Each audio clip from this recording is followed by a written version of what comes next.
With today's guest, we're going to be talking about IVF, adoption, cancer, near-death experiences, and rejecting God. Make sure you stick with us right to the end. Kerri, thank you so much for joining us on the podcast. It's a real delight to have you here, so it is. Where do we start? I think the best thing, you're known for your love of God and love of people. I kind of want to go right back to as far as you feel you need to. What was Kerri like before she came to God, or when she came to God? When did that journey begin? And maybe you could unpack that for us. Okay, so, I grew up in a Christian home. Mm-hmm. My dad was a Baptist minister. It was meant to be a temporary position just while they get a proper minister in. Right. But I think he did it for I can't remember how many decades, 3 or 4 decades. That's a long temporary position. Yeah. And so I grew up in church, mm-hmm. Back in the day, we were going to church 4 times on a Sunday. Wow. We were really committed. And but to me it was just stories. It was I knew all the stories. Mm-hmm. And then we got involved with this organisation called Good News Crusade that did summer camps, and my parents were involved in doing catering for that. Right. And it was in one of the children's meetings there when I was 7, right, that I just felt really convicted. Wow. By the Holy Spirit, and decided to give my life to Jesus. And I remember it as if it was yesterday, and it was definitely not one of those kind of just feeling emotional things. I absolutely knew what I was doing. Right. And so from then on, right up until my teenage years, mm-hmm. where I had a little bit of a wobble then. Did you rebel? A little bit. I wasn't very good at rebelling. I really tried hard, but I wasn't very good at it. Right. And then, because of circumstances that happened to me that I'm sure we'll touch on later, that really made me think. And then again, kind of in my mid-20s, mm-hmm. Again, God really took me back to basics. Mm-hmm. And but from then on, I've been there and haven't looked back. Just absolutely learning more and more each day. So he's just been there right from the start for you. That's quite incredible. I wanted to talk about, because you're an incredible singer. Oh, you're probably quite humble and say, but you really are, and that has it certainly has played a big part in your life. Mm. Can you tell us a little bit more about that? How did that come about, and where did that lead you to ultimately? Yeah, again, I kind of accidentally became a singer. I was a bit older. I was about like 17, mm-hmm. and I'd left my mum and dad's church by then and went to another local church that had more young people in, mm-hmm. and got involved in the music just really for something to do, and just kind of backing vocals. We had this lady that had an amazing voice, and this same organisation that I just said we'd been involved in, where I'd become a Christian, we're doing a mission for our church, and so our music team were doing the music for that, and on the Saturday they wanted somebody to do a solo, right. But the lady that would normally do all the solo items, she was emigrating to Australia, so every weekend she was using to go and say goodbye to family and friends and whatever. So they were short of a solo artist. So they said, would anybody like to fill in? And I was like, yeah, I'll give it a go. So I did a song, and Don Double, that headed up Good News Crusade, he came up to me afterwards and he went, he said, Kerri, I didn't know you could sing. And I went, no, nor did I.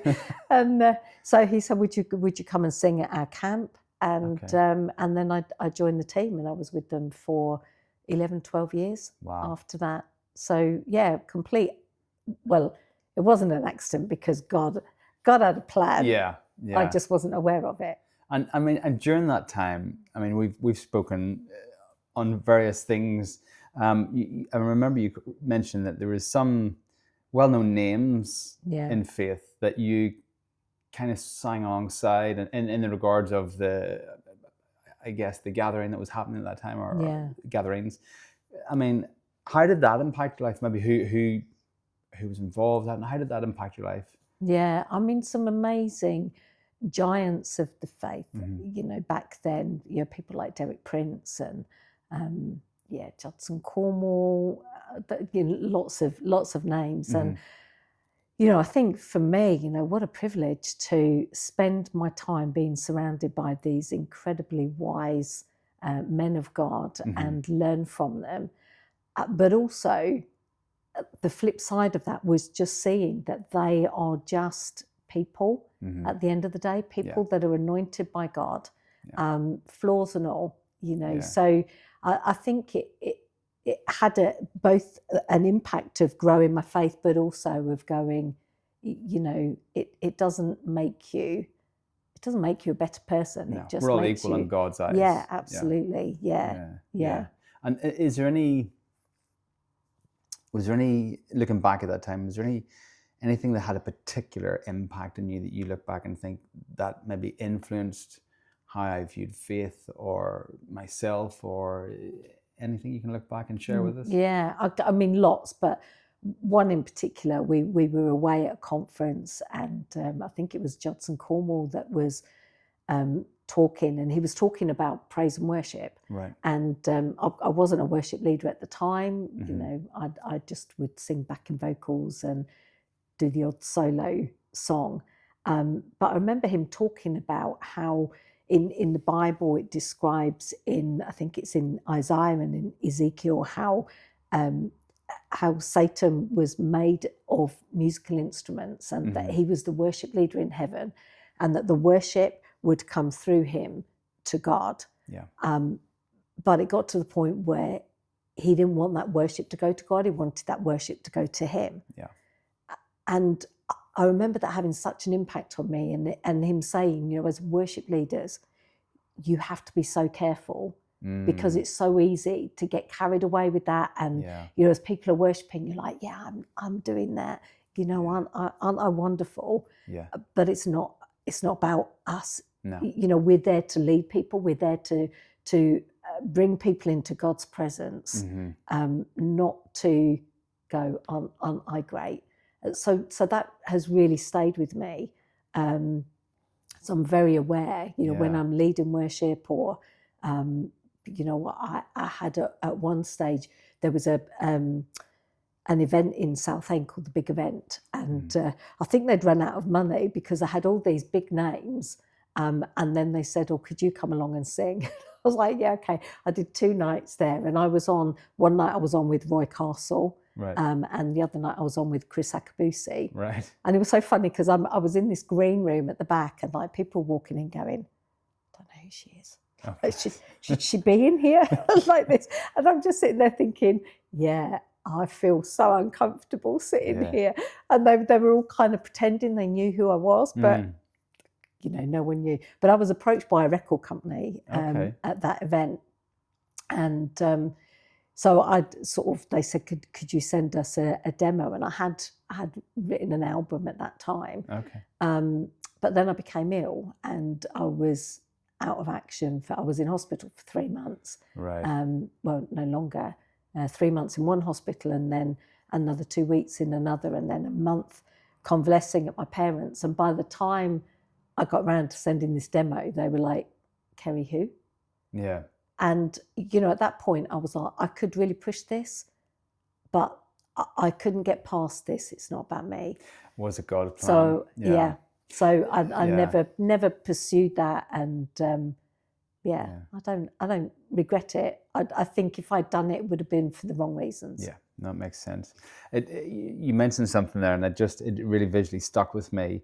When you're talking about that praise coming, and how easy it would be for you to let that praise rest on you, and reflecting. I just had this visual image of this praise coming towards those that are singing or playing on the stage, and them just reflecting that straight up to God again. And I can see the danger of allowing that to rest on you. Yeah. How do you keep yourself in check in that regards? Is there anything that you do that would not allow that to happen, or is it just because of years of experience that it just doesn't happen? Yeah. How do you keep yourself in check? Is it you remind yourself back to that conversation that you? Yeah, I mean, one thing I always do before I'm leading worship, I make sure that the team always pray first. Yeah. And personally, I pray, and I recognise that it's not about me, and it's not about my ability to sing, because there's lots of really great singers out there, but it's about the anointing. Yeah. And so I will always pray before and ask God's anointing. And there's been times, I've gone home and I've just thought, oh my goodness, I was so bad today. I felt really off key, or and people will go, wow, that the anointing was amazing, and I'm like, That's thank you, God. You're just reminding me. This isn't about me. This is all about God. So important to keep that check. You mentioned briefly there about health, about the record deal, and that you weren't well, and it's definitely an area that I want to speak to you about. There's no point. Just go straight in and tell us, because you've had your fair share of health issues. Yeah. When did that begin, and how? Because I know it did. How did that impact your life, but also, in some regards, more importantly, your faith with God, your walk with God? Yeah. So I was one of those children. I was like always ill. Always my tummy was hurting or whatever. And so when I was 5, for some bizarre reason, they took tonsils out because my stomach was aching. I'd never understood that. Interesting. But there you go. But it didn't work, obviously. Needless to say. Yeah. But when I was 14, I kind of, this was going on for a long time, and got to the stage where I was having so much time off school. They were threatening my parents with, action against them because they weren't sending me into school. And I remember one day that one of the teachers having a go at me, and I said to my friend, I went, I hope one day I have a really serious operation and nearly die, and then they'll be sorry. Well, I didn't realise that I was cursing myself. Oh, wow. And that's exactly what happened. So we'd been away at the camp, and this was during my period of when I was, really trying to rebel against God, but not doing a very good job. Yeah. And we went away to this camp again, Good News Crusade, and it was a youth meeting. And I remember standing, we used to have a big top, like circus tent. I remember standing in the middle of there and just going, God, this is nothing personal against you, but I don't want to be a Christian anymore. It's just too hard. I want to be like my friends. I don't fit in with anyone. And so I just want you to know that from now on, I'm not a Christian, but when I leave school and I get a job, then, I'll be a Christian, and I'll tell everybody that I'm a Christian. Interesting. Within 2 weeks of standing there and saying that, I was taken very seriously ill, to the point that the doctor at the time, the surgeon, cancelled all his clinics, and said if we don't operate within the next hour, she won't make it. Oh my days. And so my parents, he sent my parents home and said, look, there's nothing you can do.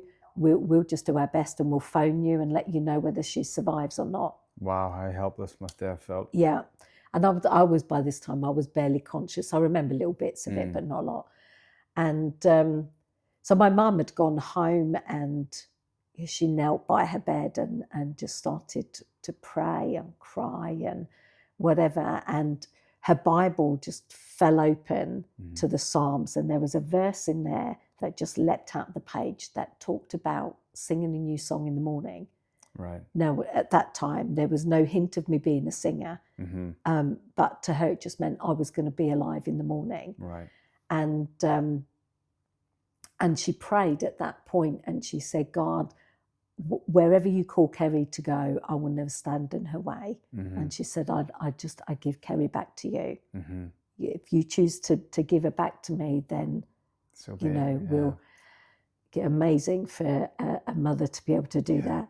But she looked out the window at that point, and there was a rainbow in the sky, and it wasn't raining, but there was a rainbow, and she was like, yeah, it's going to be okay. I was in surgery for like 5.5 hours, and came round, and they put me in intensive care. You know, again, another incredible story, difficult story there, in that when they brought me out of the theatre, and I needed a bed in intensive care, there wasn't any beds available. Right. So they had to make a decision as to who they removed from the ventilator to put me on. Wow. And they decided on a gentleman that was quite elderly, and, you know, they were kind of, we're not sure that he's going to make it anyway. So they took him off the ventilator, and it turned out that it was my headmistress's father.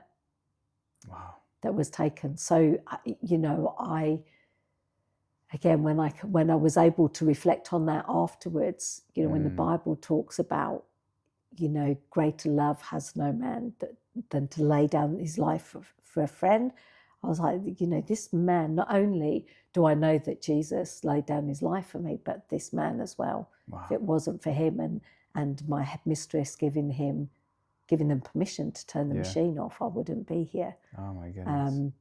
So that really impacted me, and they had found that my colon was very, very badly ulcerated and was like tissue paper, so they had to remove it. So at the age of 14, I was given an ileostomy, so I had to wear a plastic bag on the outside of my body. Yeah. And so that was really, really interesting to come round. It was, you know, I was kind of barely conscious for a number of days before I came round, and then woke up to that. Yeah. And so they tried very hard to help me come to terms with it. They had this lady come in to visit me, but you know, I was 14. I think she was about, you know, mid-20s, 30s. And I remember she had these bright green corduroy trousers on. And I was just like, yeah, I don't really relate to you, but thank you for coming in. It's very nice of you. But the stoma nurse came round, and it was all like, oh, you can't do this and you can't do that, and you won't be able to do this anymore. And up until that point, I'd been a gymnast. Right. You had won a number of medals and whatever. I mean, I wasn't the best, but I was okay. Yeah. But of course, that had to stop immediately. Wow. And so that was, you know, quite a life change in many, many ways. Yeah, I can imagine. And particularly at that age, a young girl being told, I'm sure there's a whole array of things that you weren't allowed to do. You probably felt your life was stopping then. You know, a child of that age, you can't do this or this or this or this or this. Yeah. You're taking all the fun things away from me, the things that I enjoy. So that must have been quite difficult. It was, although the kind of person that I am, the more that they told me I couldn't do it, the more I was like, yeah, you watch me. So you are rebellious in some ways. Yeah. So I took up trampolining. Right, okay. I, you know, obviously had to be careful. And, you know, I was just like, this isn't going to limit me. Or define you. Yeah. But it did, you know, for the next 3 years, I was on antibiotics every day. I had to have enemas every day as well. Wow. I had a nurse come around every evening to administer those, and you know, massively impacted for a teenage girl, it was difficult.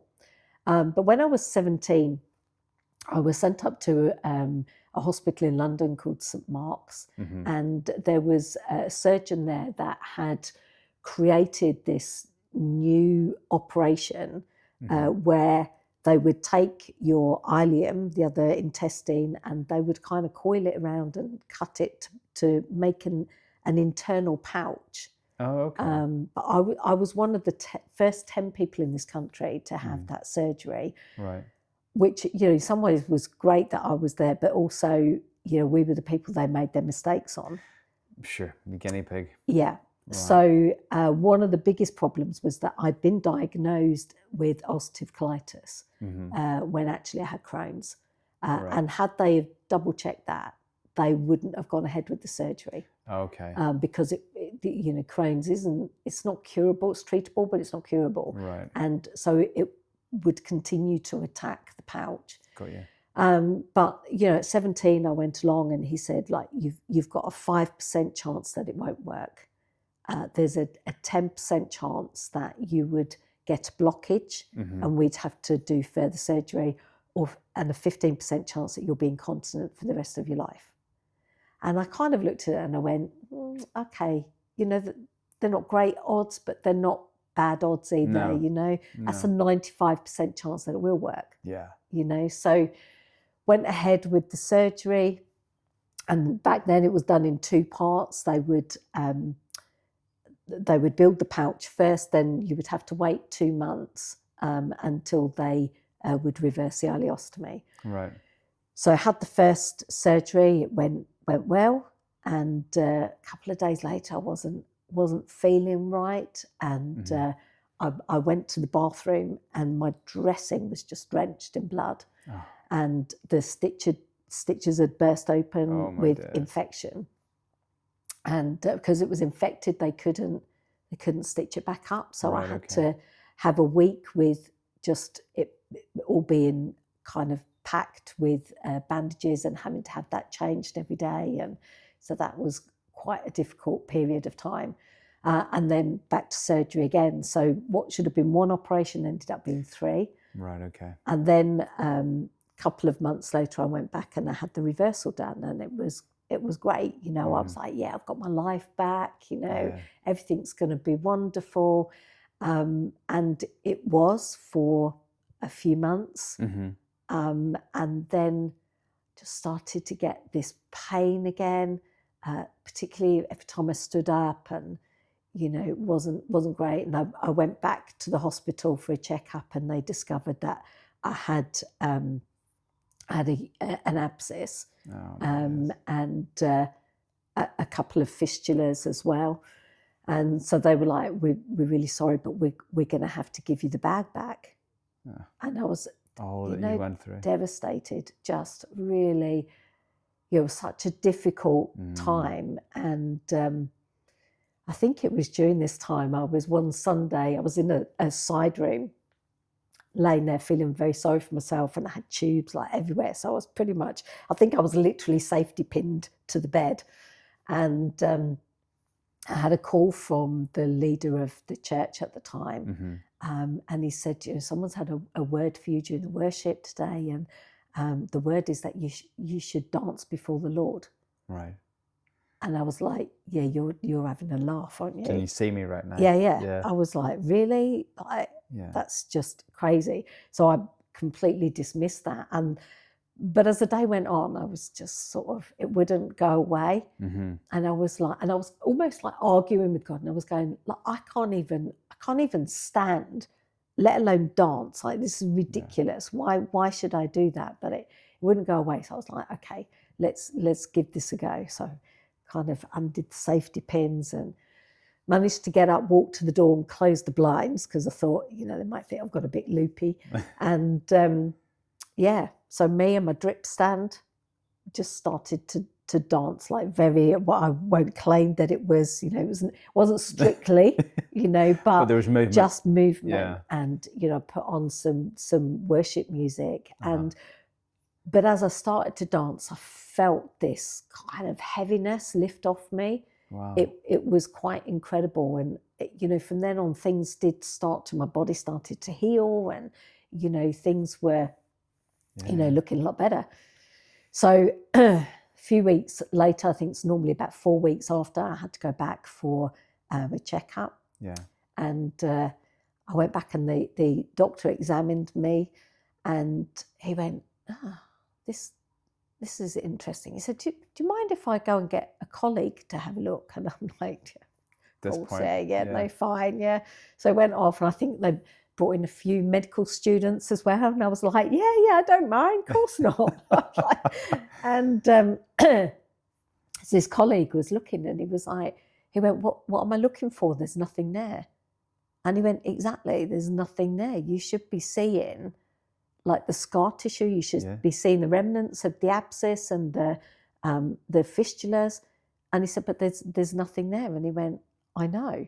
And so in my notes, they just put down extraordinary. They couldn't explain it. And it wasn't until I left the hospital, I was standing at the bus stop with my mum, and I went, Mum, I think God's healed me. And she was like, I think you're right. And I was like, wow, like if only I'd realised when I was in the room. Yeah. What a testimony. But Yeah. a bit late by then. So Wow. the doctor had said to me, he went, you know, there's no reason why we can't reverse this again. Right. And if you're up for it, you know, I'm up for it. So I was like, yeah. So I went out and I remember buying this dress that I called my faith dress. Okay. And it was the kind of dress that I wouldn't have bought before when I had the bag because, you know, I didn't want it to show. But I was so much in faith that I was this operation would be successful and I would be fine, that I bought this dress. And so I went in, had the operation. I mean, you know, I'd up until that point, I think I'd already nearly died like 3 or 4 times. And so this was a little bit smoother, went through, everything was great, came out, you know, got back into life. And, you know, during this time was still when I was working with the Good News Crusade. I was going to ask this because, at what part of your life what were you doing? So that obviously had a big impact on on singing and so you know, we would go and do missions, and we'd stay in one place for maybe a couple of weeks, and I would have to register with the doctor because I was still having my dressings changed daily and whatever. So that kind of carried on. I went back into you know, the missions and tours that we did, and we were doing our autumn tour. And it was called Jesus the Healer. And it was just, you know, incredible. The teacher was incredible. And then there would be an opportunity to pray for healing for people at the end of it. But, you know, I hadn't told anybody that I was noticing that things were not quite right again. You know, I recognised that feeling when I stood up of, you know, the pain that I was in. And then I developed conjunctivitis in my eyes, and my eyes were just bright red. You couldn't see any white in my eyes at all. And then I developed arthritis in my elbow, my ankle, and my knee. Oh my goodness. I had these big red lumps started coming up on my legs, and I was in so much pain. And you know, we would be travelling sometimes, you know, a good couple of hours. Travel to get to the next venue, and then we'd have to go and set everything up. But by this point I was so ill that they were having to drop me off at where I would be staying that night, which was usually with people from the church. And I would just rest until it was time to go. But what was incredible was when I was singing, I would have no pain. And I would be able to stand there and I would sing, and it would be fine. And as soon as I stopped singing, it came by. I would just collapse. Wow. And they would, you know, I'd either sit behind the stage or in another room and just recover.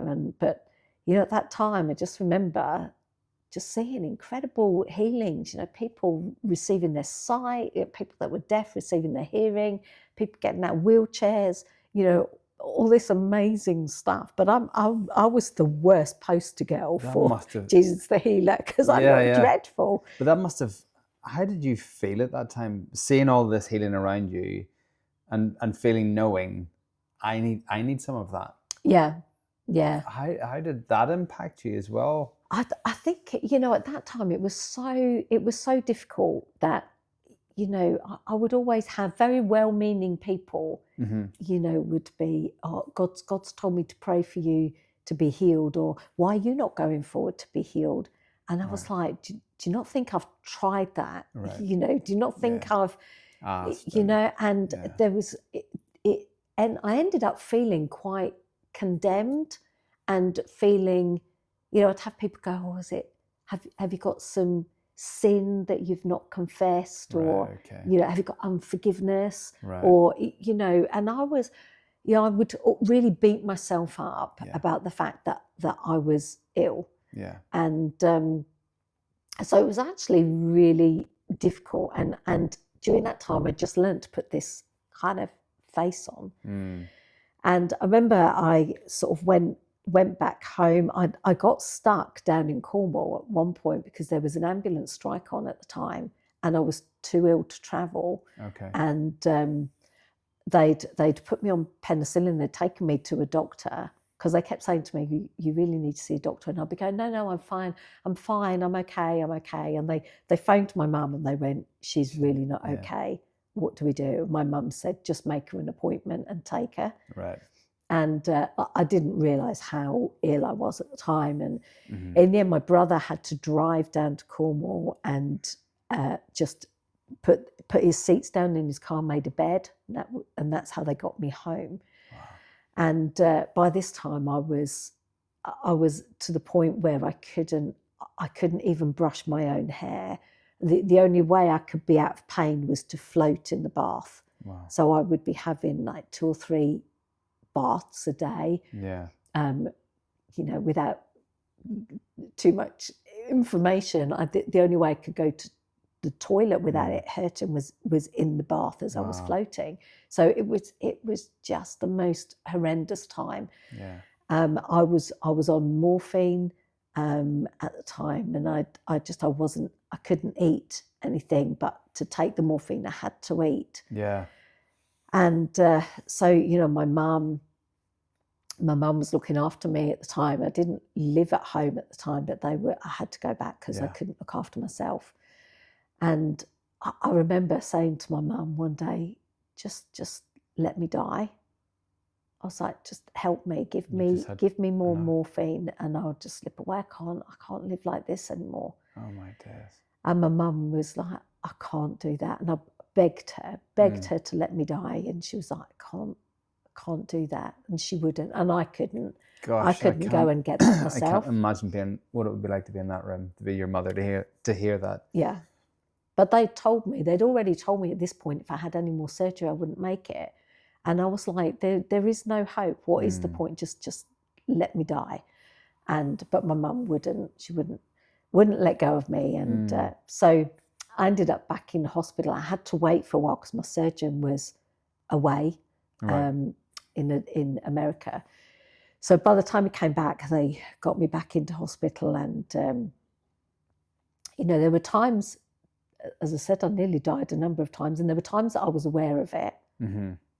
And there were times that I wasn't aware of it. Mm-hmm. But this time I knew that I probably wouldn't make it.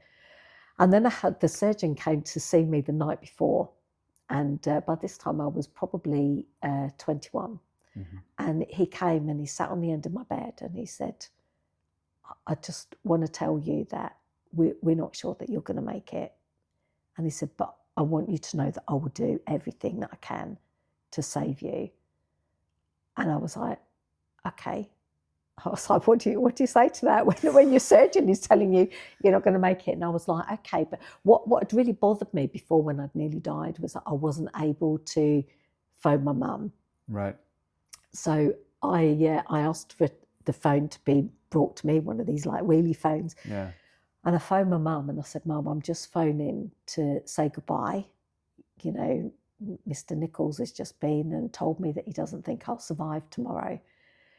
But it's okay. I feel okay. I know where I'm going and I feel okay. And I just want you to know, that I'm okay with it. But I wanted to say thank you for, being my mum and supporting me and all the rest of it. And my mum just went, you're not going to die. And I was like, oh, Mum, like, it's fine. I'm ready. Yeah. And, just because I'm a Christian, like bad things happen to Christians as well, And she went, no, I'm telling you, you're not going to die. And she said, I'm looking out my window and there's a double rainbow. And I was like, okay. God's promise. Yeah. So I was quite surprised when I woke up from the surgery, but God had a plan. Yeah. I didn't understand it. I think they were as surprised as I was that I made it. Yeah. And then life just went back to normal and I was, things were good, carried on, touring and whatever. Soon after that, I met Adrian, but it wasn't the end. I had, when I was about 23, I think, I'd gone into hospital again and it was just for a checkup and they did an ultrasound and discovered that I had this massive fluid. and they were like, this isn't good. We need to drain it off. So they drained it off. Got like 2.5 liters of fluid. That is That was like, that's a lot. Where did that come from? Yeah. You know, and Wow. and they were like, but that's fine. We've done it now. It'll all be fine. Right. 4 weeks later, I was like, something's not right. This isn't feeling right. They were like, no, it's fine. And they were like, oh, okay, we'll do another scan just to check. And again, it was all back. And this time, I think it was 2 liters this time.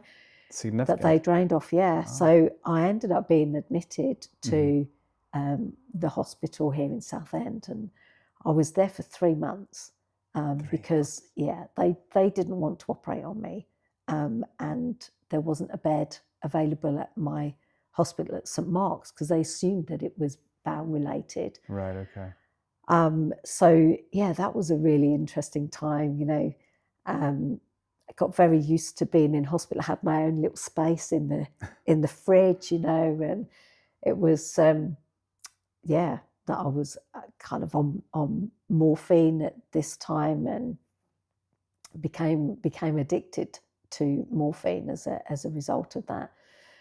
And eventually they moved me up to St Mark's and they took me down for surgery. And I remember a couple of days after surgery, and I always had, after having a general anaesthetic, 2 days after, I always had the blues. And you know, I was feeling particularly down this day. And I remember this nurse was making my bed and she was like, "Are you okay?" And I was like, "Yeah, I'm just feeling really down today." And she was like, don't worry about it. She said, there's lots of ladies with only one ovary that go on to have children. And I went, "Sorry?" And she went, "There's lots of ladies with one ovary that..." And I went, what are you talking about? And she said, "Oh, you don't know?" And I was like, what don't I know? And she said, I've said too much, like ignore everything I've said. And it turned out I had a growth on my ovary, and they'd removed my ovary. Oh, wow. But you weren't obviously aware? I wasn't aware, yeah. Wow. And what was interesting at that time, a friend of my mum's had phoned my mum and said, I've been praying for Kerri, and God keeps saying to me, Kerri's going to have a baby. Which she had no idea, and I didn't even know at that point. So when my mum then phoned me and said, you know, my friend has said this, I was like, okay, that's weird, but kind of comforting, you know. I was like, you know, maybe God, maybe it doesn't matter. But it turned out that it was my ovary that was producing all this fluid, right? But not the ovary they'd removed. It was the ovary that I still had. So I then continued to keep having this fluid, and so then was on medication again for, you know, a really long time after that. Then, you know, we kind of move on to the next stage in my life. Like by this time, Adrian and we'd got married, and you know, we kind of knew, we knew that there was a chance I wouldn't be able to have children because of everything that I'd been through. And I was on this medication to stop this fluid building up as well. So we kind of talked about it on our honeymoon and said, you know, we probably should go and see a doctor and just take some advice. So I went to see my doctor, and he said, you know, with anybody else, I would say, you know, give it time, you know, see if it happens naturally. He said, but with you, we can't stop your medication. Right. But, you know, we also, you know, I think the only way we could do this would be going down the IVF route. So we went for this talk about it, and decided that we would give that a go. So I had to come off my medication, which was a risk in itself, and started this medication for the IVF. Now, at that time, it was in powder form, so because you have to inject yourself. And so I had these powders, and I had to have 5 powders for the strength that I needed for me personally. I think they kind of tailor make it to people. Okay. So I remember saying to them, does that mean I've got to have like 5 injections every night? And they were like, no, you just mix it with one water. Right, okay. Which is what I did. And I kind of the next day, my leg was it was really swollen and so painful. And so I phoned the hospital and I said, something isn't right. Like, my leg is really red and really, and they were like, no, it's that's the normal side effect. There will be redness and, you might get a bit of swelling. And I was like, no, like this is really bad swelling. And they were like, no, it's fine. And so I carried on with this, injecting myself. And every time, like a number of hours later, I would have the same. And I ended up in hospital, and I think I had 1 injection to go before they would harvest the eggs. Right. And I had to go to A&E. I was so ill at this point, and they said, you have to stop. And I was like, no, I can't stop. I've got 1 injection left. And they went, no, you have to stop. And they said, you've got cellulitis, and if you carry on like this is going to turn into sepsis. You have to stop. Oh my days! And that must have been heart-wrenching. Oh, it was devastating. Yeah. And especially you get 1 chance on the NHS, and then you have to pay, and we couldn't afford to pay that. And it was heartbreaking. But in the meantime, Adrian, my husband, he'd phoned up the manufacturers of this drug and said, I just want to ask you, how many powders is it safe to put with like 1 water? And they said, well, we know people do 2 powders with 1 water, but we wouldn't recommend it. And he went, interesting. And he went, so if you were told to do 5 powders with 1 water, and they went, I think we need to terminate this conversation, and hung up. So we were left kind of, what's going on here? Yeah. So Adrian phoned the hospital and explained his conversation, and they decided, in way of compensation, that they would pay for another round of treatment, but we would have to buy our own drugs. Right. Okay. Which we were, Adrian's granddad helped us out with that, and we were able to go through it again. So this time got to the point of harvesting, and got 9 grade A eggs, which I was quite pleased about, with knowing I only had the 1 ovary, and was just like, this is God's plan. I'd always wanted to be a mum. I was a very maternal kind of person, and so had the first set of eggs implanted in, and everything was going well. And I was leading worship at church on Mother's Day when we lost the first lot. Oh. And that was so hard. And just that kind of, have I not been through enough, God? Like, and on Mother's Day, like a slap on the face almost, Yeah. It was just awful. And but we kind of, we got over that. We went back and said, okay, like let's try again, because it really it took its toll on my body. But after I'd recovered, we went back and had another go, and I lost them again. And this time it was on the September the 11th. And I remember my friend had been over in the morning to see how I was doing, and I was again absolutely devastated. And after she left, I put the telly on for a bit of distraction, just in time to see the terrible disaster over in the States.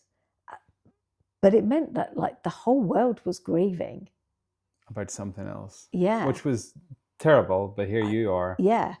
And so it was like, it wasn't that people didn't care, but everyone was grieving it. And my, my little problem over here just seemed to fade away. Just kind of disappeared. And I felt like I couldn't be going, excuse me, like I'm really struggling here. Probably quite because alone, suffering alone in some respects, I would imagine. Really difficult. And, went very much into myself. And I just remember, like, it just seemed like every advert on telly was about nappies and babies, and like every time I went out, I would see babies everywhere, and found that really difficult. But we tried again, and knowing that this was the final time, because these were the only eggs that I had left. Some of them had perished at this point. And so they put the last 2 in, and we were like, okay, this is the one. I've been told I'm going to have a baby, so this has got to be the one. This is, held on to that. And again, we miscarried again, and this time it was 10 days before Christmas. And I think we were hosting Christmas as well, and I was like, how do you kind of go, oh yeah, everything's lovely, and my nephews were around, and it was so difficult that time, and really, really struggled with everything, because I just wanted to be a mum. That was the most kind of important thing to me at that time. And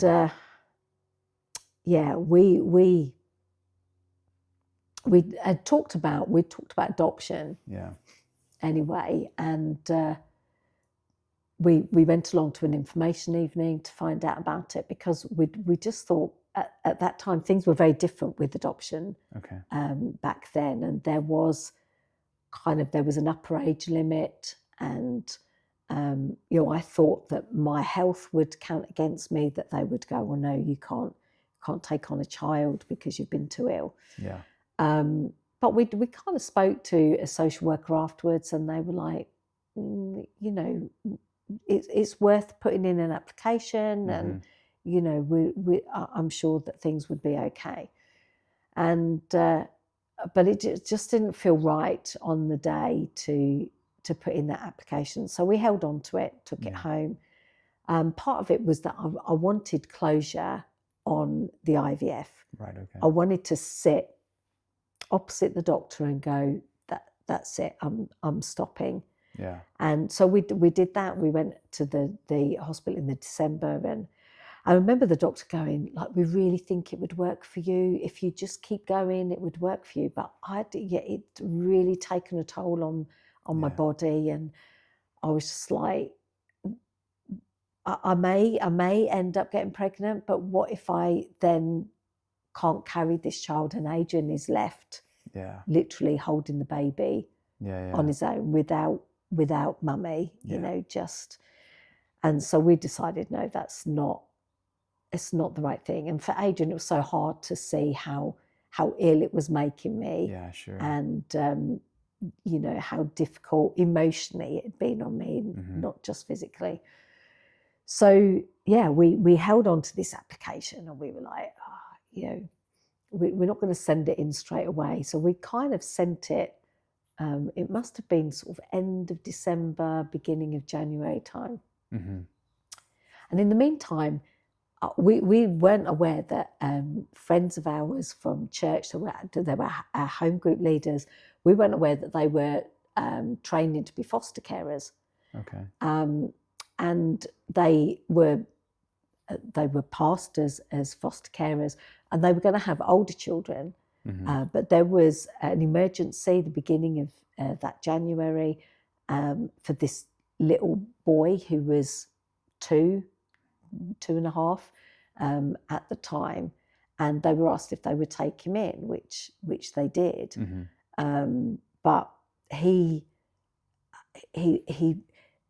he was deaf but didn't wear hearing aids, so his communication was really really difficult, and they didn't sign, so they had to have somebody come in and teach them sign language. And but they brought him to church, and we'd at this point we'd put our application in.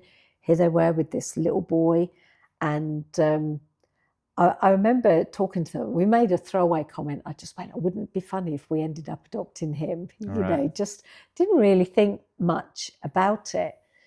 But, you know, the way God works in, you know, you do these things that you think are just random, or you think that they're your idea, and what a great idea that was, when in fact it's God preparing you. And so I had in between, when I was working with Good News Crusade, in between when I was at home, I was working in a preschool. And remember one day a colleague of mine said, I've found this kind of adult course for learning sign language. And she said, I've always wanted to learn sign language. And she said, you know, does anybody want to join me? And I went, oh, you know, I've always quite fancied learning sign language. And so we both applied, and she didn't get on, but I did. So I'd done this course in sign language, sat the exam for stage 1, and then decided to go on to stage 2. I was the only one from my group that went on to stage 2, and then passed my stage 2 exam. Again, from that second group, I was the only one that sat the exam. And I'm like, I don't even know anyone that's deaf. But I can do sign language. You know, it's a nice skill to have. I don't know what I'm going to do with it. And so here we are with our friends with this little boy that's deaf. And they were trying to find a preschool for him and couldn't find one because it was kind of middle of the term, like the academic year. So all the spaces were filled. And he had all these needs as well that I think some kind of preschools couldn't take on. So she said to me, well, would your preschool take him on? And I was like, well, yeah, I can ask. And so I spoke to them, and I ended up being his one-to-one because I could do sign language. So I'd gone over this particular day, gone over to give her the forms to sign him up to the preschool. And as we were sitting there, he just came up and kind of climbed on my lap and snuggled into me. And she was like, he's never done that before. And I was like, oh, really? Okay. And then she was talking and said that they'd been told that there was somebody that was interested in adopting him. But they were also looking to emigrate to America, I think it was. And something in me just went, no, you can't take him away, no. Like this, and I was like, well, that's a bit odd. So I remember leaving there, and I was driving home, and I was just, as I was driving, I was like, God, are you talking to me here? Like, is this you? Because there's nothing I can do about it. You know, we've sent our application in, we've not heard anything. Like, we're nowhere near ready to adopt a child, but something's telling me that this is what you want me to do. And I was like, you're going to have to give me a really big sign. If this is you're going to have to give me a really big sign. And I went home, and it was back in the day when you had like answer phones, and I could see there was one message flashing. So I played it back, and it was, hello, this is so-and-so from social services. We've got your application. We'd like to come and talk to you about adoption. And I was like, that's a pretty big sign. Yeah. So I kind of knew at that point that I was going to be his mum. But it wasn't that easy. It kind of, so our social worker that was allocated to us, she was a Christian. So we sort of, when we did our assessment, which is quite, you know, it is quite intense, the assessment. And she knew that we were interested in, or that I was interested in Charlie. I'm not so sure that Adrian was feeling the same as me at the time. Because obviously I spent a lot of time with Charlie. being his one-to-one, and we would look after him as well, just to give our friends a break. So you're really building this relationship already. Yeah.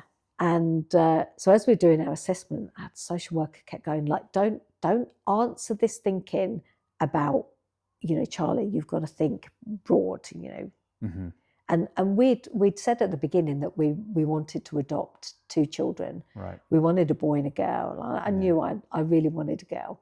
Yeah. And but we sort of went through the assessment. We went to panel, and as we came out of panel, we were presented with, we know you're interested in Charlie, but we've also got this boy and girl, 0 to 5, which is exactly what we said we wanted. Oh, wow. Brother and sister, and they were like, we want you to consider them. And I remember driving home and just saying to Adrian, what do we do? Like, I feel really connected to Charlie. I'd built up this real rapport with him, and we'd even had him overnight when his foster family had come down with really bad chest infections, and he was like very poorly. He'd been 14 weeks premature, so he was like 1 pound 10 ounces when he was born, and his lungs hadn't developed properly, and so he was on a nebulizer and all sorts. So he'd stayed at our house overnight, and so when he did come to my house, he would be going, and that's Charlie's room, isn't it? And I'd be going, oh, I can't say anything. So Adrian went back to work, and I went home, and there was this real turmoil of like, what do we do? Weighing up the pros and cons, and I spoke to my mum, and I was like, I just can't bear the thought that, they would be bringing him to church every week, and he would still be in the system, and we could have taken him on, and I was like, I just don't think I can do that.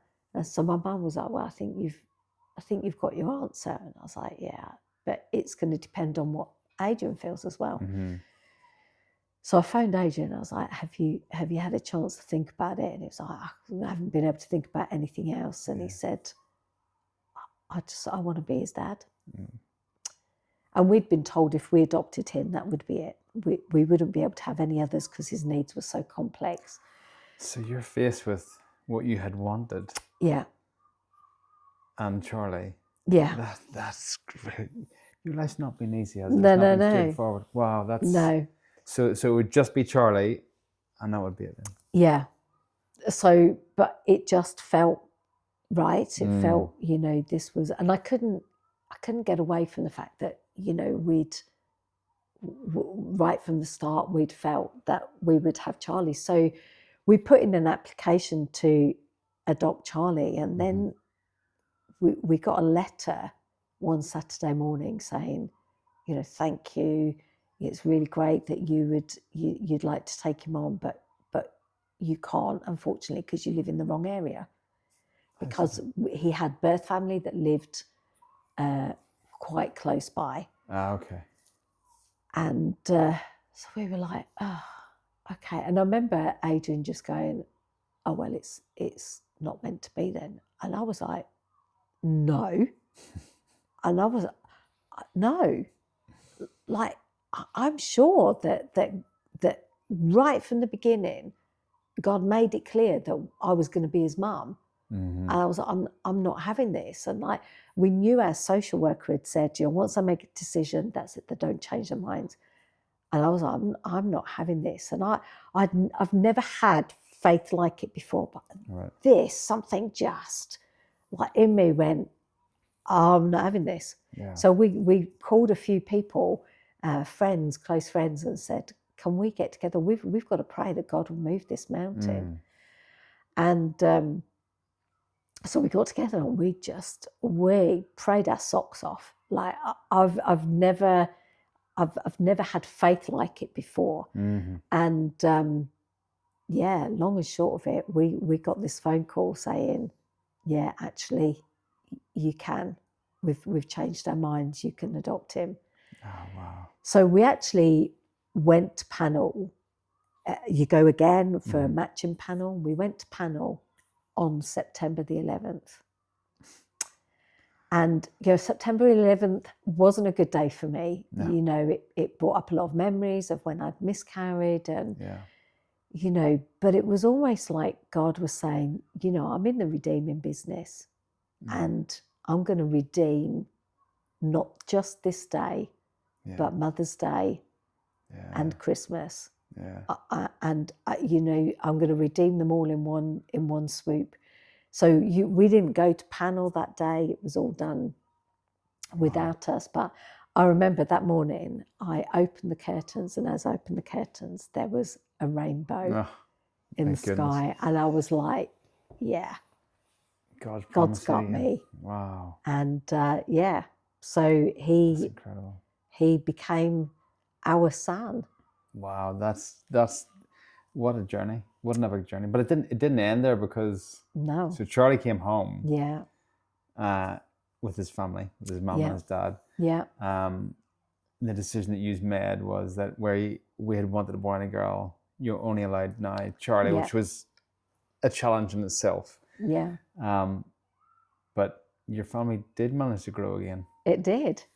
So I'd kind of come to terms. I mean, it made it difficult because even though I was really close to Charlie, he actually rejected me for 9 months. Oh, wow. Like severely rejected me. I wasn't allowed to cuddle him. I wasn't even allowed to sit on the same sofa as him. Wow. He would tell me every day that he hated me, that he wanted a different mummy. He didn't like my face. He didn't like my arms. Oh my goodness. Didn't like my hair. Not quite sure why, but wow. The whole time. But also, I was the only one that could communicate with him during the night when he wasn't wearing his hearing aids. And he used to suffer really, really bad nightmares. So I would be up maybe 7 times a night comforting him. And I was allowed to comfort him during the night. But during the day, no go. He would, tell me that he hated me, wanted a different mummy. And it was a really difficult time. Wow. And for some reason, there was this cycle that for 9 months he would reject me. Then for 9 months we would be okay. And then for 9 months he would reject me. And, it was a really, really hard time. But it was probably about 18 months after he'd been placed with us, we had a call from a social worker saying, "Are you ready for number 2?" And we were like, what do you mean number 2? You told us we could only have 1. And she was like, well, he's done a lot better than we thought he would. He'd really settled, and we'd managed to resolve some of the issues that he had. And, medically he was doing a lot better. So they said, we can go for number 2. So I was like, mate, because I had always wanted a little girl. Yeah. So from that point, I started praying for our daughter every day. Right. I would pray for her daughter. I didn't even know whether she'd been born yet, or didn't know where she was, what her circumstances were, but just prayed God's protection over her. And, I do think that the fact that we were praying for her, she went through she did go through a difficult time, but, I wonder how much more may have happened if we were not praying for her. Yeah. It's one of those things we'll never know. But wow. And I by this time I was working in a special needs school as a TA, and I was due to do an interview for the newspaper. It was Adoption Week, and I was due to do an interview, and there was just a couple of things I wanted to check with our social worker that it was okay for me to say. So I'd phoned her and she went, "Oh, that's funny. I was just about to call you." So I said, "Really?" And she said, "Yeah, we think we found a match." And I was like, what do you mean you found a match? Like, tell me more. And she said, "Oh, I'm waiting for a phone call. Once I've had this phone call, I'll call you back. So maybe in about half an hour." And I was like, no, I'm about to go into a lesson. I can't take a phone call. So she was like, "Okay, well, just give me a call in your lunch break." And I was like, "You can't do this, miss." I went into this lesson and I'm like, my heart is going. And I was like, oh my goodness. And so it was really funny. Lunchtime, I called the social worker and they were like, oh yeah, so she's in a meeting. Oh. I was like, what do you mean she's in a meeting? Like, you can't do this. And so anyway, she eventually, I spoke to her and she said, yeah, we've found a match. Can you come pick up the paperwork? Mm-hmm. But I'd agreed to stay longer, and then I had to go and pick up Charlie from school. Right. So I was like, oh. So I said, well, let me go and pick Charlie up from school, and then I'll drive over and pick up this paperwork. And Charlie was aware that we were looking for a sister. He wanted a sister. He didn't want brothers because he's got birth brothers. He was adamant he wanted a sister. Right. So I picked him up from school and I said, Charlie, we've got to go and pick up some paperwork because they might have found a sister. So he was like, tell me about my sister. And I was like, well, I can't tell you anything because it might not be the right sister. But we've just got to go and pick up the paperwork. So he was like, tell me her name. And I was like, I can't tell you her name just because it might not be the right sister. So he was like, oh, I'm going to guess her name. I was like, you're not going to guess her name. So he was like, okay, is her name Charlotte? And I was like, no, her name's not Charlotte. So it was like, okay. Is her name Rachel? And I was like, what? I'm driving the car and I was like, how did he guess her name? And I was just going like, Charlie, I'm not telling you her name. And he went, it's Rachel. I know her name's Rachel, like this, because he knows that I wouldn't lie to him. And I was like, oh my goodness, how did he know that? Wow. And her name was Rachel. Wow. And we went and we picked up her information and came home and read it. But there wasn't, it was just literally a profile. There was no other information about her. But we were called into a meeting and there were, I think, if I recall correctly, I think there was like 7 families were interested in the same child. Yeah. But we had this meeting, and at this meeting, her social worker brought some photos, and he gave the photos for us to look at. And Adrian said he looked at her photo, and straight away was that's my daughter. In the same way as I'd had that kind of with Charlie, he looked at it and went, that's my daughter. Wow. And he just went, do you mind if I go and take a photocopy of these? And he was like, yeah, but you can have the photos because, she's going to be yours. But we hadn't even been to matching panel. And bearing in mind there was other people as well. Yeah. And I think it kind of came down to 2 families. And we'd been quite open about being a Christian, which our social worker, even though she was a Christian, she was like, I wouldn't mention that too much because it could go against you. Right, okay. But we were like, we can't disconnect from that because that's who we are. Yeah. We are Christians. That is part of who we are. Yeah.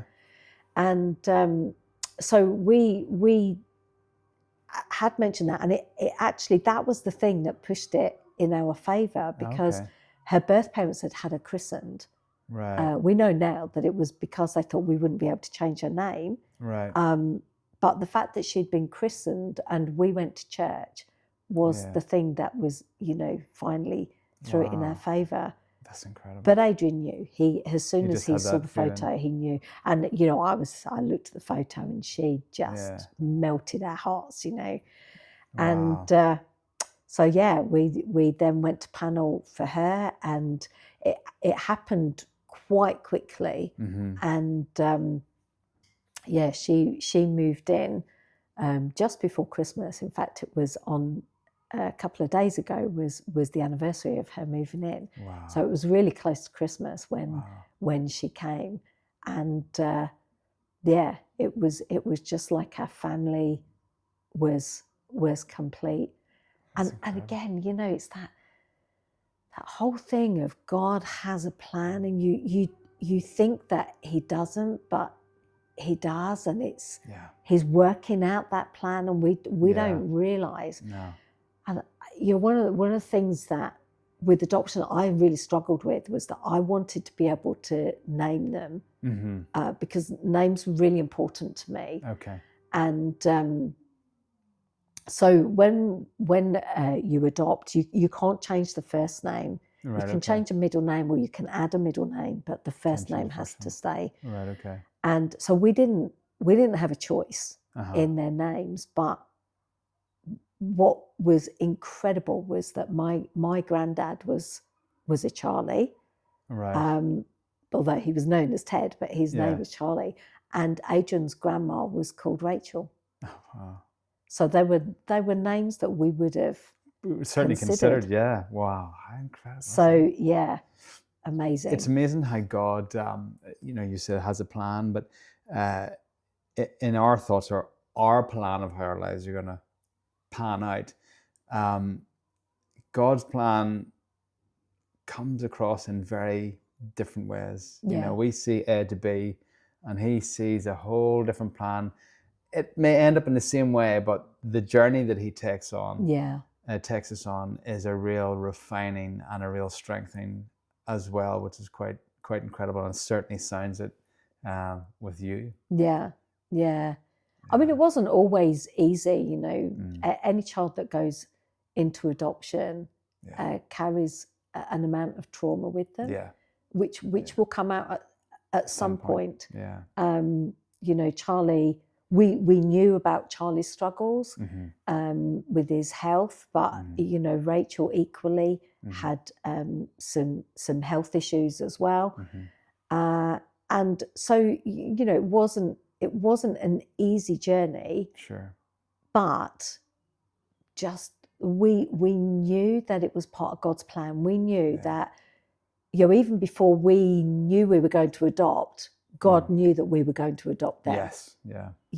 And it's just been incredible to see how things have worked together. Yeah. We had a really difficult time when Rachel would have been sort of early teens, Charlie mid-teens, and again I started to feel quite unwell. Right.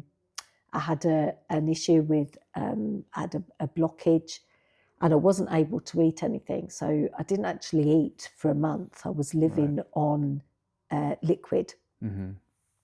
And so I'd lost a lot of weight. And then one morning I discovered a lump in my breast. Right. And, I was just like, I haven't got time for this. Yeah. And I went to the doctors, and I was expecting the doctor to go, oh, it's probably nothing, don't worry about it. It will be fine. And I'd phoned a couple of people beforehand to say, I'm going, and I'd had that kind of reaction from them, or so and so that I know down the road, they had the same, but it was a cyst, and it was fine. I'm sure it's nothing to worry about.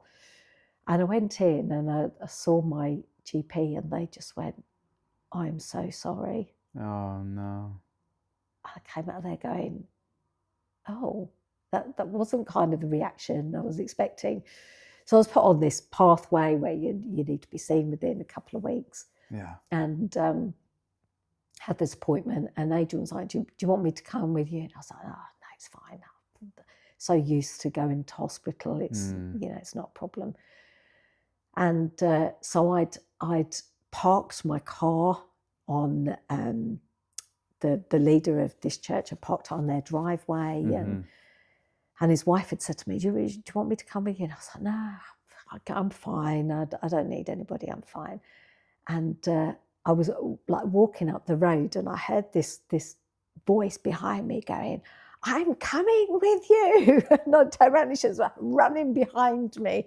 And I was like, oh, that's okay. Like, I'm happy to go on my own. It's not a problem. And she was like, no, I'm going to come with you. So we went in, and I saw the doctor, and they examined me, and then they send you for a mammogram. And then I could hear them kind of whispering to each other, and, you know, heard the word biopsy come up, and they said, we're just going to take a biopsy. And I was like, okay, like that doesn't sound good. So they did this biopsy and then put all this padding on, and they said, you need to go back in to see the doctor. Right. So I was like, oh, my friend's out in the waiting room, I'll just go and get her. And I think they had people coming for lunch. So I was like, oh, if you want to go, just go, it's fine. I'm like, and she was like, no, I'm going to stay with you. And so I got called in to see the consultant again. And the consultant just looked at me and went, I'm really sorry, you've got cancer. And I remember like just being, what? And she went, you've got cancer. And I burst into tears. I think I cried for about 10 seconds. Right. And then I was like, I can't have cancer. I've got 2 children at home that have been through enough. They cannot lose me. I cannot have cancer. And she was so amazing, this consultant. She said, tell me about your children. So I told her about them, and she said, right, you can give them a message from me. You tell them we've got this. We're going to get through this. She'll be fine. And like the rest of it was kind of quite a blur. And thank goodness, you know, this friend was with me. She was like, right, when are you getting her in? When's her appointment? Get this appointment. And I was kind of like, oh, okay. Yeah. And so I remember phoning Adrian as we were walking back to her house, and I phoned him and I said, he went, oh, how'd you get on? Like, and I went, I've got cancer. And he went, what? Like, no, no, that can't be true. How can they know that? They haven't even got the biopsy back. Like, they could be wrong. It could be. And I was like, no, I've got cancer. And because, you know, I'd questioned, and like, how can you say, how do you know? And they said, like, sometimes you just know. They see it enough. They just know. Yeah. And so then I was like, I'm supposed to be picking up Rachel from school. And I was like, I can't go. I've got this great big wad of like dressings. Yeah. And so Adrian was like, okay, I'll go and pick her up from school. And Charlie was with him at work. So he went and picked her up from school, and Rachel was like, why are you picking me up from school? And he said, well, because Mum's at home. And she was like, why is Mum at home? And he went, because I'm picking you up from school like this. And I remember them coming in, and I was like, how do I tell them? Yeah. How do I just completely, you know, completely destroy their world again? Yeah. And I remember Rachel had gone straight upstairs. Charlie walked into the lounge, and he looked at me and he went, you've got cancer, haven't you? I was like, how do you? In tune, isn't it? So how do you even know that? And I was like, just wait till Rachel comes out. And he was like, you've got cancer. And that was, it was just one of the worst moments of my life to tell them. Yeah. But I was able to say, you know, the doctor has said, we've got this, that I will be okay.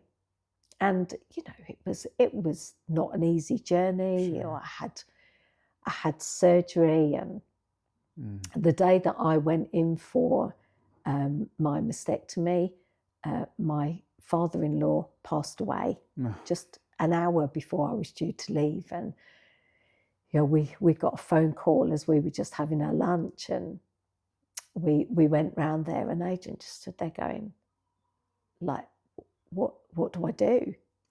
I need to take you to hospital, but my mum needs me. And I was like, you stay here with your mum, and, you know, I'll phone someone else. So I phoned up my friend Nikki she was going to be looking after children. I phoned her up and went, are you busy? Could you take me to hospital? Wow. So they ended up taking me there, and got booked in, and had everything, had blood tests, had a drip put in, and all the rest of it. And then I think I'd been there about 5 hours, Right. And then they came in and they went, we're really sorry, but we don't actually have a bed. Could you come back in the morning? Oh my days. And I was like, actually, that is perfect. Right. So I was able to go home because obviously Adrian was left. Yeah. You know, it was quite a shock seeing his dad. But interestingly, that morning, Adrian had seen a rainbow. I hadn't seen it, but Adrian had seen a rainbow. Wow. And I said to him, everything's going to be okay. Yeah. Like, everything's going to be, but we didn't know what was about to happen. Yeah. And so, yeah, we got through that, and it just, and after that, there was just this series of events that happened. We had a lot of bereavements within the family, within Charlie and Rachel's birth families and our families. Adrian lost his mum very suddenly. I lost my dad 3 weeks later. And, it was a really difficult time. And, I remember like Charlie and Rachel would say to me, how can you still keep believing? And I was like, I just can't not believe. Yeah. There was, just throughout all of this, there's been a series of times when God has just brought people in the way. Back when I was in St Mark's Hospital, during that period of time, I remember the minister of my church at the time had come to visit me, and he said, "I'm on my way to the airport to pick up this family." And he said, I don't know them. They've just called me and said, God has sent us from South Africa to England, and we don't know why. And they had a young child, like, I can't remember how old, like 5 months old maybe. Okay. So they turned up with all their belongings in 2 suitcases. And God had said, go to England. So they got on a plane, but didn't actually know anyone in England. They didn't know why they were coming to England. All they had was a contact number of the minister of my church at the time. So he'd come to visit me, and he said, I'm just going to pick up this family. It's all a bit crazy. So he went and he picked them up from the airport, and he'd obviously told them that he'd been to visit me as well. Right. So it was quite a while before I was well enough to go to church. But they said that first day when I walked in, they said no one needed to tell them who I was. They knew that it was me. They said it was almost like there was this kind of like light shining on me. They knew. Yeah. And we really connected. And I spent a lot of time with them. And I think they still didn't really know what their purpose was. Yeah. And then one afternoon, I was sitting in their lounge, and we got talking about healing. And they said to me, what do you think about healing? Does God heal? And I was like, oh, absolutely. I was able to roll off all these stories of, God has done this, and I've seen people get out of wheelchairs and off stretchers, and, blind eyes open. And they were like, yeah, but do you believe that God really heals? Like, yeah, absolutely. Seen loads, And they went, do you believe God could heal you?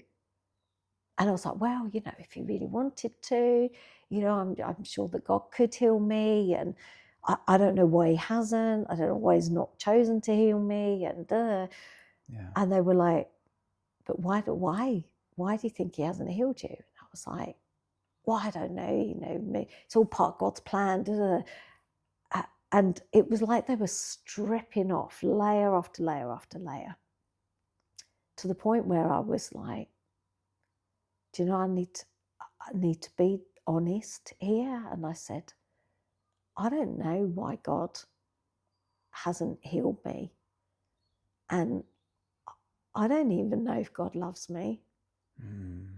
Wow. Like, why would he heal all these people? Why would he let me see all these people get healed? I'd even prayed for people and seen them healed. I prayed for a lady. I remember praying for a lady in, we were in a church in Gravesend in Kent, and this lady came and she said, will you pray for me? Like, I can't have children. And, I I desperately want to have children. I can't have children. And I was like, yeah, I'll pray for you. And I prayed for her. And at this point, you know, we were not able to have children. Yeah. And I prayed for her. And the following year we went back and there she was with this baby. Wow. And I was like, but God hasn't done that for me. Yeah. Like, I don't understand it.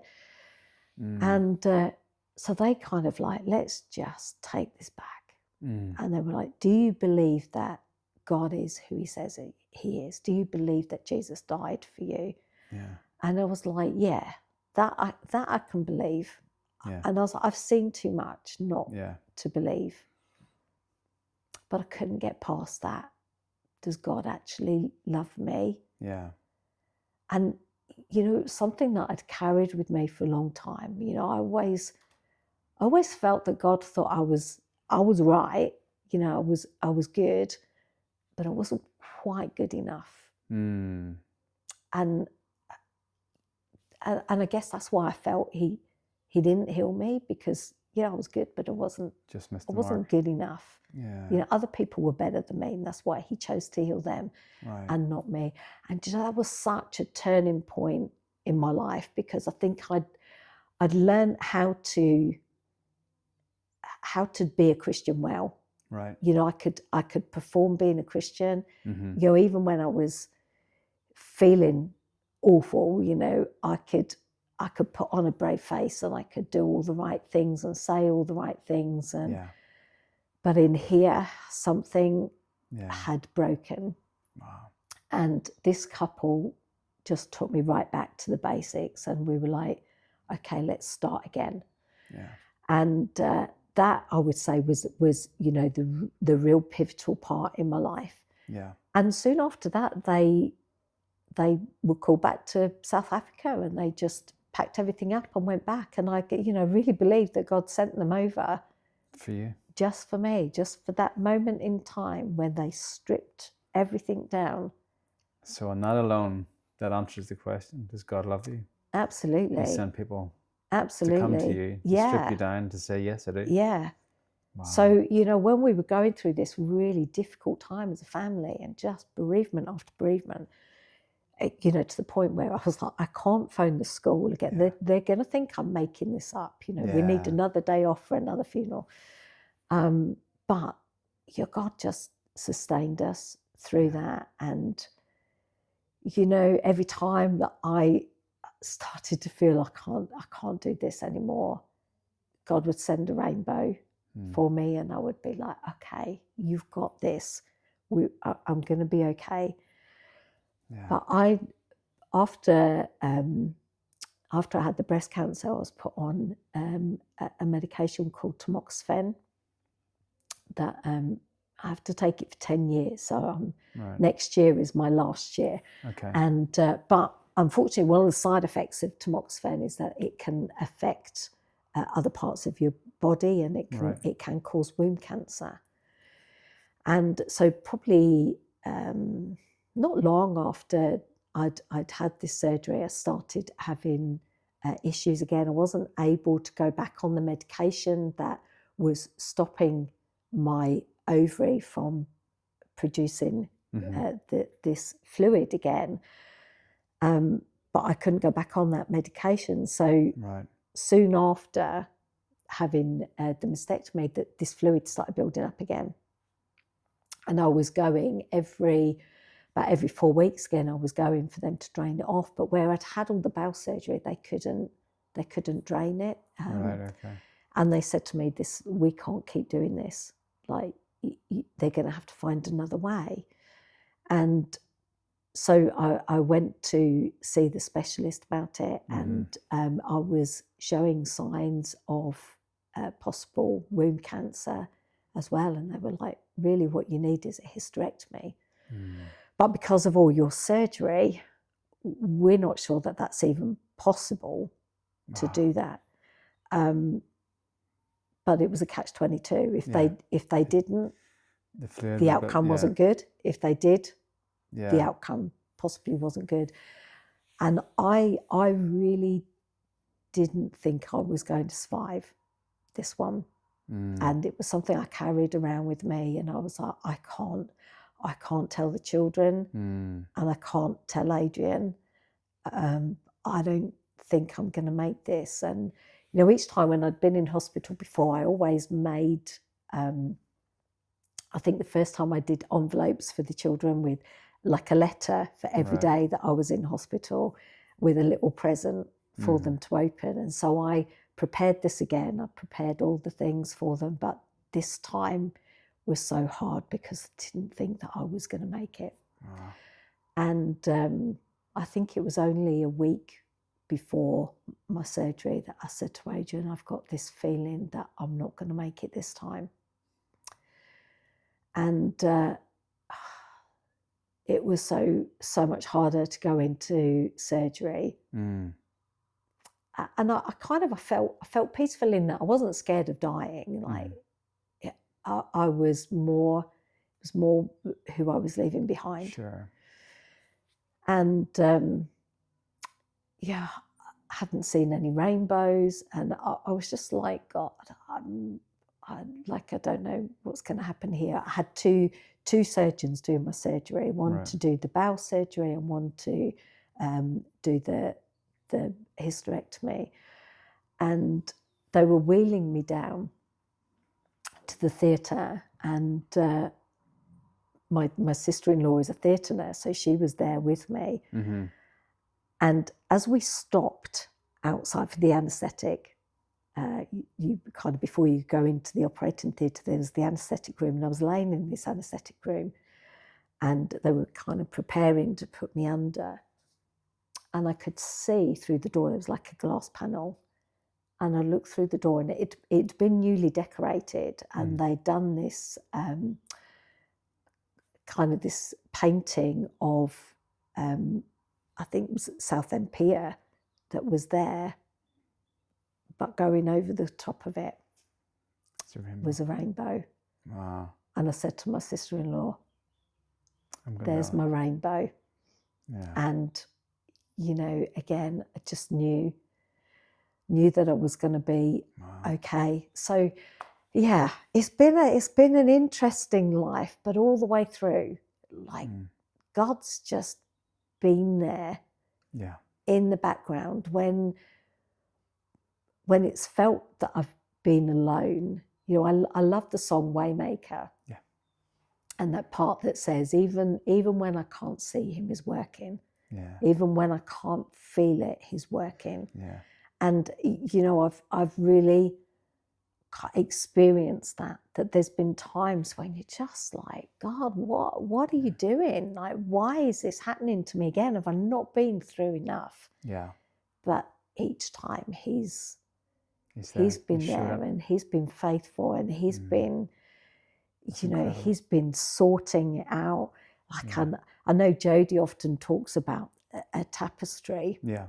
And when I was in hospital, like, there wasn't an awful lot that I could do. And I didn't have a lot of concentration, so I found it difficult to read. Couldn't concentrate on watching telly. And so my mum had bought me this tapestry, and I used to do the tapestry. And, the front would look lovely. It would be all, but the back, for mine, would be this complete mess of knots and, whatever. And it felt like that sometimes that was what my life looked like. Yeah. The back, it was just a real mess and this real chaos. But it's almost like there would be this gold thread just running through the chaos that, sometimes you could see it, sometimes you couldn't, but it was there. Yeah. And when you saw the bigger picture, you just saw that all the way through. God was there. He was weaving that gold thread all the way through. Thank you for joining us. It is not the end. This is a 2-part series, so make sure you tune in next week to find out the rest of Kerri's story. Thank you so much for joining us on today's podcast. As always, guys, please hit that subscribe button. Your support means the world to us. It just helps us to reach as many people as possible. If you want to support the show, you can do that by hitting the link below, buy us a coffee, and we thank you very much for that as well. But until next week, stay rooted in Christ, stay strong, and we'll see you soon. Bye.